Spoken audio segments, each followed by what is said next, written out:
Olá, esse é o terceiro vídeo da nossa série de conceitos básicos sobre farmacologia.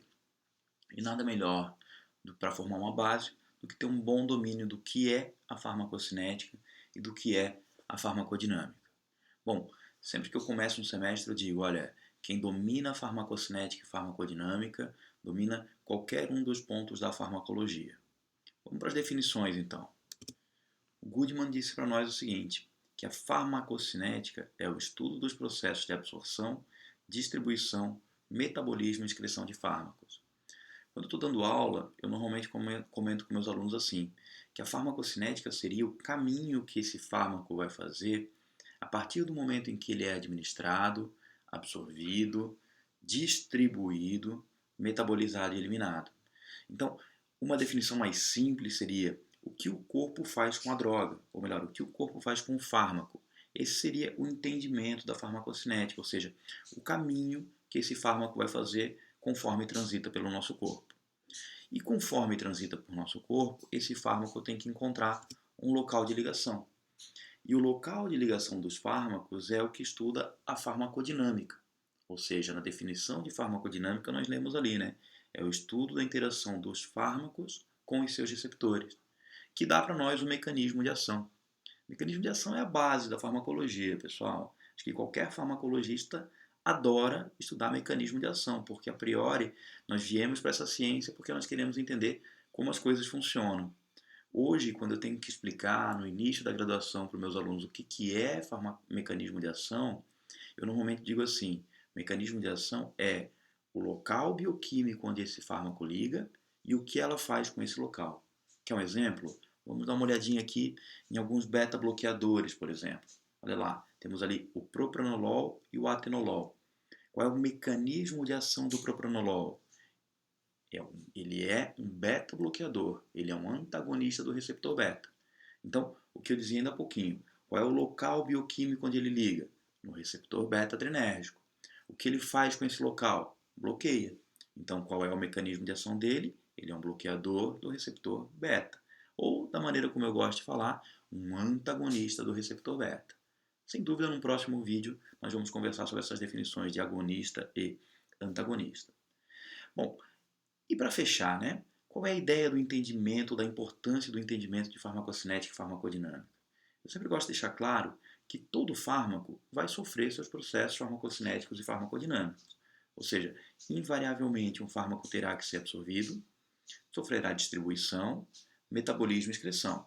Aí tu me pergunta, mas tem exceção? Eu digo, lógico, pessoal. A farmacologia é a ciência das exceções. Mas, se tivéssemos que dar uma regra para aquela pessoa que está estudando farmacologia pela primeira vez, eu diria, pensa num fármaco. Pensa que esse fármaco vai fazer absorção, vai sofrer distribuição, ou seja, sairá de um vaso sanguíneo, irá para um tecido. Nesse tecido, se houverem receptores pelos quais ele tem afinidade, ele liga, senão ele não liga.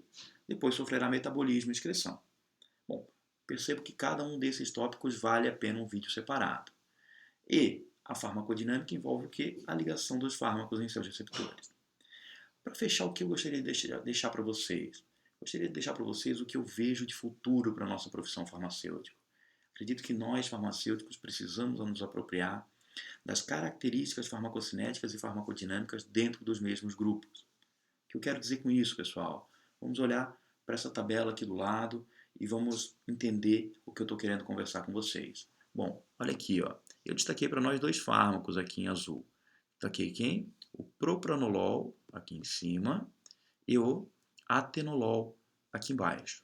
Então, se a gente sair por aí perguntando para a grande maioria dos profissionais da saúde quem são atenolol e propranolol, a grande maioria vai nos dizer, são beta-bloqueadores. Mas o que eu quero conversar conosco, farmacêuticos, é o que nós precisamos saber é que, embora propranolol e atenolol sejam beta-bloqueadores, a gente já vê que, num primeiro momento, é um beta-bloqueador que a gente chama de não seletivo, ou seja, ele bloqueia tanto o receptor beta-1 quanto beta-2.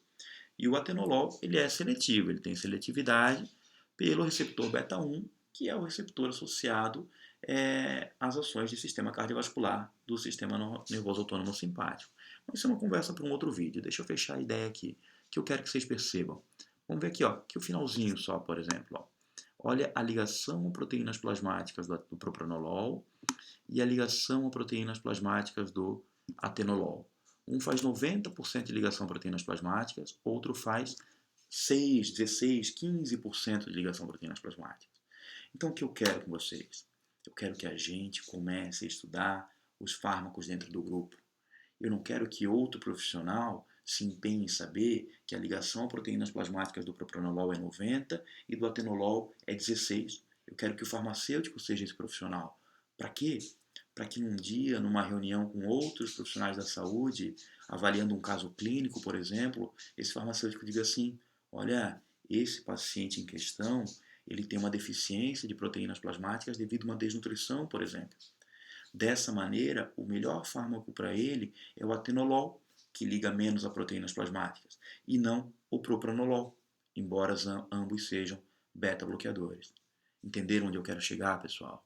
Eu quero chegar num ponto em que a gente vai dominar medicamento e se destacar exatamente por isso, porque o farmacêutico é o profissional do medicamento. Um abraço, tudo de bom, até mais, tchau.